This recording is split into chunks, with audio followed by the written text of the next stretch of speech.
A Star is Born is quite comfortably one of the best films I've seen this year, so let's talk about it. Hello, my name is Tosh and I love movies, so if you love movies too, this is probably a channel for you, so why not consider subscribing for more movie related content just like this video. Now, be warned, normally I say that my reviews may contain spoilers, this one definitely does, so if you have not seen this film and you want to see it, please turn off the video and then come back when you have seen the film. A Star is Born stars Bradley Cooper, who also makes his directorial debut, and Lady Gaga. The film is about a musician named Jackson Maine who meets a talented young woman named Allie and helps her to start a career in music. All this happens whilst Jackson's career spirals out of control due to his alcohol and drug addiction. Now, as per usual, we're going to start by talking about some of the good things about this movie, and the biggest one for me is everyone in this film is great or fantastic, or I can't think of a single performance in this film where I thought, they maybe could have done a bit better at times. Every line, every sort of emotion, every face that they make, every response to a line is great. Like, there isn't a time where I thought they could have done that better, they could have done that better. There wasn't. Everything was just done perfectly, and it was so it was just great. Like, you were convinced that Bradley Cooper and Lady Gaga were together in real life. That's how good they played it. Like, Bradley Cooper, fantastic, one of his best performances so far. Lady Gaga, we didn't know she could act. Wow, she can act. Everyone in this film was great, and also Sam Elliott as well was really, really good in this film. If he doesn't win an Oscar, or if he isn't nominated, or even doesn't even win it for Best Supporting Actor, I'll be very surprised, because I thought he was great in this film. Next thing, the music. This is going to be one of my favourite film soundtracks in a while. I'm not massive on musicals, like, there's a few that I find to be quite watchable. Most of them I just think, nah. But a lot of the time I prefer soundtracks to the films. Like with The Greatest Showman, it's got a really good soundtrack. The film itself, though, isn't all that good. But it has a great soundtrack. This film, it's a great film and has a great soundtrack to go with it. I definitely think that this is one of those films where you have to see it in the cinema or a theatre. If you're going to watch it for the first time, watch it there. Because if the sound system in that cinema is really, really good, it makes all the difference. Like, there's one song, like, there's one right at the start of the film, there's one, like, halfway through, that's been performed at a music festival. And it actually feels like you're in a music festival, you're in a crowd when it's happening, because of the sound of the crowd roaring and the music being played, and you can feel the bass in your heart, like in a music festival, and it was an experience I've never experienced before in a cinema, and it was just great. The comedy as well is also a very good thing. I didn't expect this film to be funny. The first sort of hour of the film's quite funny. The sort of next hour after that isn't all that funny, because it gets a bit darker, a bit serious, but that's understandable. But the comedy in this film just worked. Like, yeah, there was a couple sort of gags that I didn't laugh at, maybe because I'm still quite young. I probably don't understand everything, but most of the comedy that was in the film just stuck with me quite well, and I did find it quite funny. Something else that's great is the ending. Now, it's a massive spoiler. Please, if you missed the spoiler warning, just turn off the video now if you want to see this film, because I'm completely away to ruin it. 3, 2, 1, okay. The ending, basically, in the end of the film, if you've seen it, which hopefully you will have done, or if you don't care about the film, then whatever. But at the end of the film, Bradley Cooper's character Jackson Maine kills himself. He sort of hangs himself with his belt and a ceiling fan, because he mentioned that his like dad tried to do that. I think that's what happened. The way that was done was great. You knew it was coming, but it still shocked you, despite knowing it was coming, because they made references to it, obviously, earlier in the film. They were showing him getting ready to do it. You obviously didn't see it happen, which I'm glad, because I wouldn't have liked that if you actually saw it.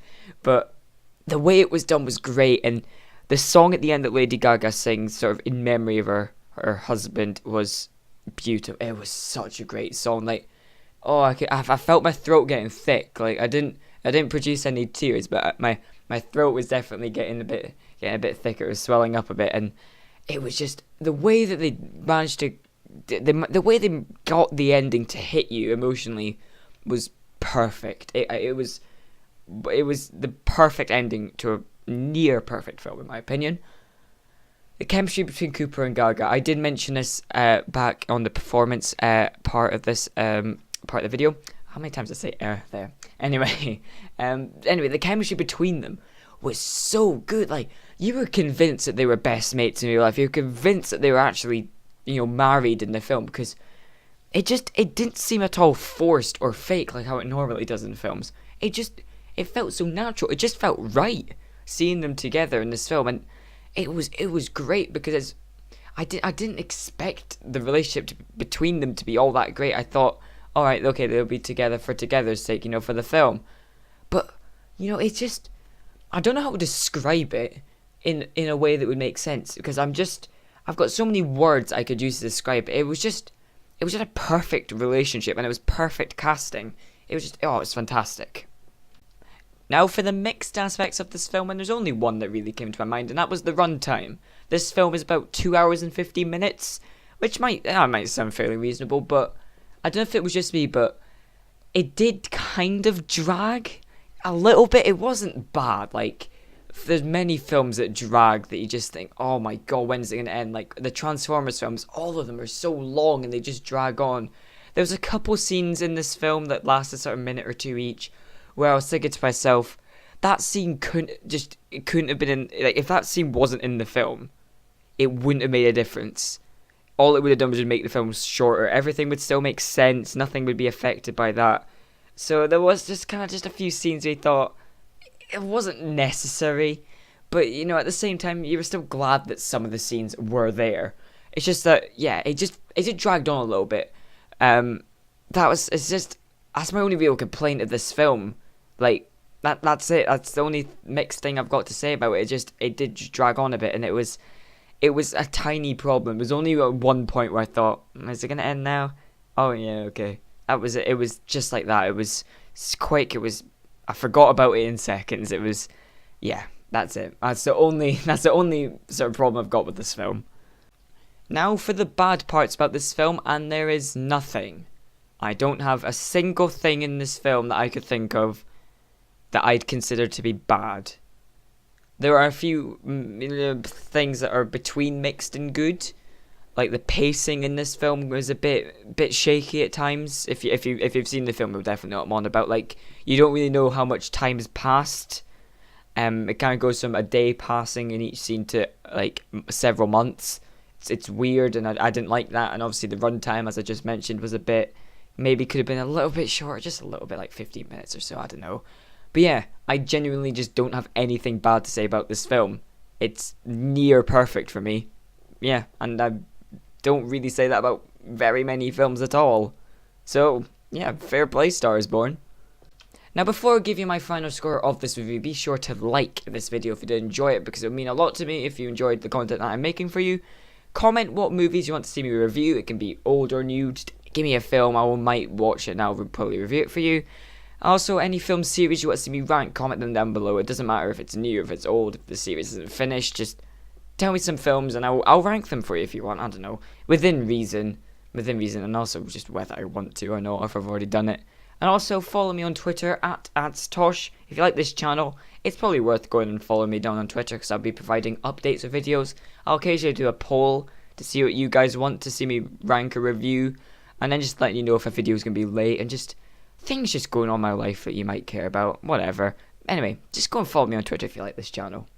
Now, this film is easily one of the best of the year. I have little to no problems with it. I've got all good things, one or two mixed things, and then no bad things. That is as close to perfect as you get. For me, a 10 out of 10 film is no mixed or no bad. Everything's good. Maybe like one or two mixed, but for me, I don't think this film's a 10 out of 10.